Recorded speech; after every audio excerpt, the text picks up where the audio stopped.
So there's quite a bit of commotion in the Dragon Ball community right now for Dragon Ball Super and Dragon Ball Fighters. One being the additional DLC content for Dragon Ball Fighters, which is the brand new Dragon Ball fighting game coming out in January 2018. And this, I guess the season pass will be $34.99, and you get 8 brand new playable characters, which are unknown as of right now. Now, a lot of people are pissed off about this because they have a collector's edition out there for this game that runs around, I believe, about $139.99, essentially $140. And that does not come with the season pass. Instead, you get a steelbook, a statue, and I guess some cards and stuff. And a lot of people are not happy about this, especially the price point for the additional characters.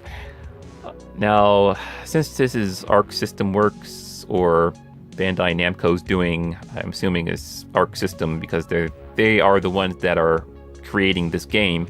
I am familiar with this practice. They have done this with previous Guilty Gear games in the past, but it's not just Arc System Works. Other video game companies have done this practice for many years, and people are inclined to make up their own decisions on whether or not they want to spend money on these DLCs or not. But as I always say, vote with your wallets, but nobody cares, and nobody seems to want to vote with their wallets and just buy everything on day one with the additional DLC and all that crap, which is fine. And it's fine for me because, you know what, I was planning on buying this game on day one. I was planning on buying that sweet looking collector's edition that comes with that statue, but with additional DLC content for $34 on top of that, that's going to be close to $200, and I really do not feel like spending that type of money on a Dragon Ball game. So I, as a fan, am going to be very patient and decide to wait until possibly the next following year when they come out with a brand new version of Dragon Ball Fighters with all of the additional content on the disc. Yes, I know I will be missing out on all of the day one access stuff when this arrives in January. I will be missing out on the great community, if it will even have a great community. I'm sure it will. It will bring in a lot of fighting game fans who never were really into Dragon Ball Z before, but this game will now get them interested in that, or interested in that universe or whatever. So, as a sort of a semi-hardcore fan, yeah, I know, kind of doing myself a big disservice by not buying this game on day one. But as a person who is a gamer and who's familiar with this practice, yeah, I'm gonna wait. I'm gonna wait till, I don't know. I mean, the game is out January 2018, so it's possible they might release a newer version by the end of 2018. If not, then I will wait till 2019. And that's just my 2 cents on that. I'm voting with my wallet, and I hate when game companies are doing this kind of crap nowadays. Who else done this? I think NetherRealm Studios has been doing this with Mortal Kombat and Injustice. That's why I have not bought Injustice 2 yet. I decided to wait till next year when the ultimate Game of the Year edition arrives, and then I will be playing Injustice 2. But yeah, that's all I have to say about Dragon Ball Fighters DLC content, because it's generating a lot of buzz in the gaming community right now amongst Dragon Ball fans. So the other thing that's gotten people feathers all riled up is the fact that a certain Saiyan from another universe in the next upcoming Dragon Ball Super episode might be going Super Saiyan 3. And it seems with these Super Saiyan transformations, with these Kale and Caulifla been doing very rapidly, it seems like a lot of people are not too happy with that.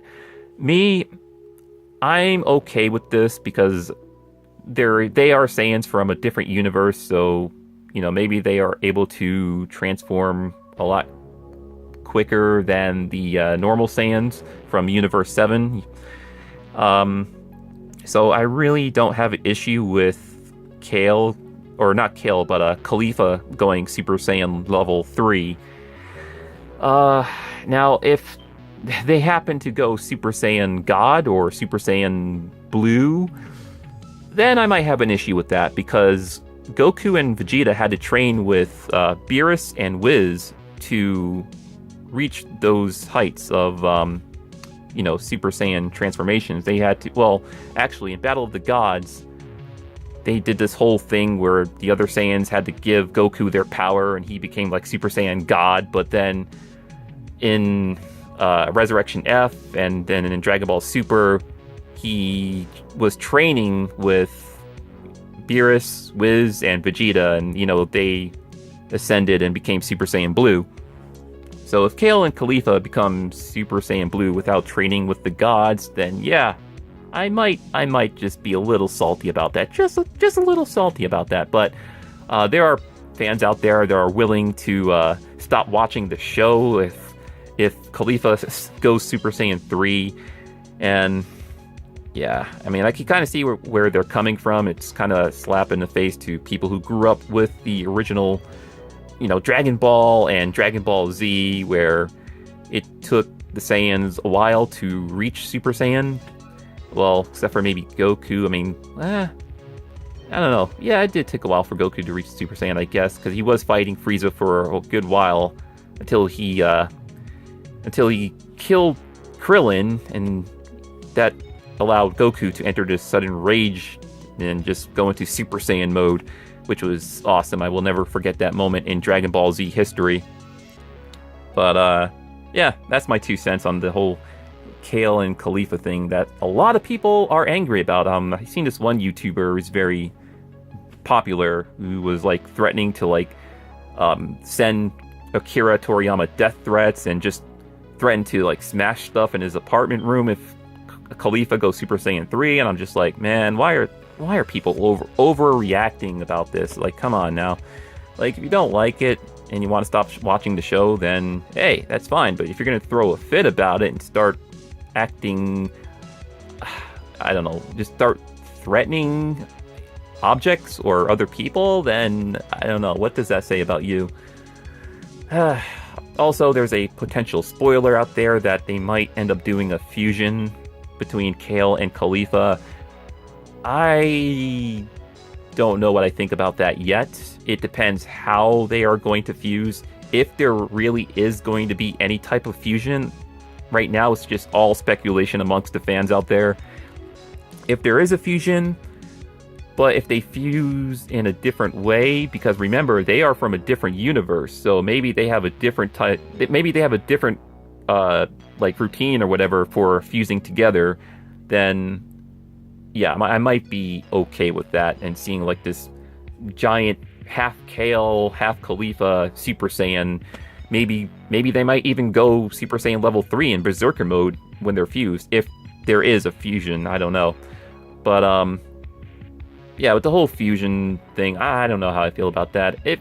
I guess I'm fine with it. I'm okay with the fact that Kale and Caulifla might fuse together and possibly take out Goku and disqualify him.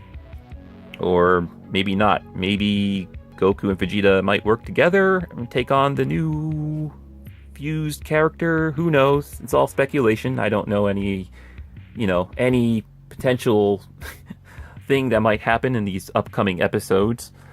It would be cool if they do actually fuse, and it would be enough to wake up Jiren or get Jiren out of his meditation to make him want to, throw hands down, That'd be pretty awesome, seeing fused Kale and Caulifla go up against Jiren.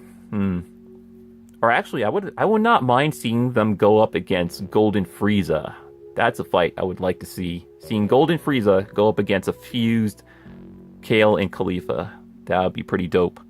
But anyways, yeah, I'm just a Dragon Ball fan, just throwing in my 2 cents about all this hoopla that's been going on lately over Dragon Ball Fighters and Dragon Ball Super.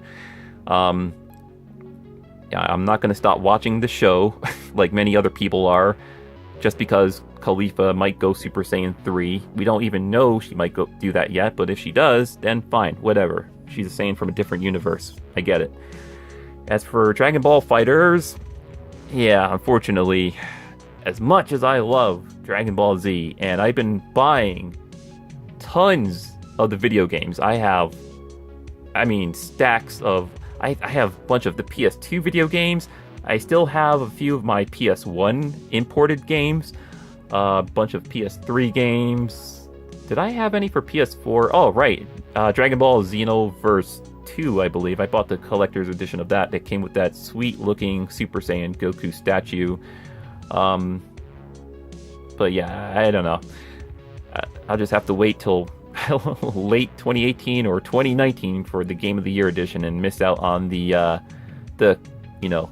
fighting game community that's going to pretty much jump into it day one and be playing it throughout the rest of 2018. But that's alright, because there are other games coming out in January, like Monster Hunter World, and that looks fantastic, people. Fantastic. Alright, I think I said enough. I will talk to you guys later. Ciao.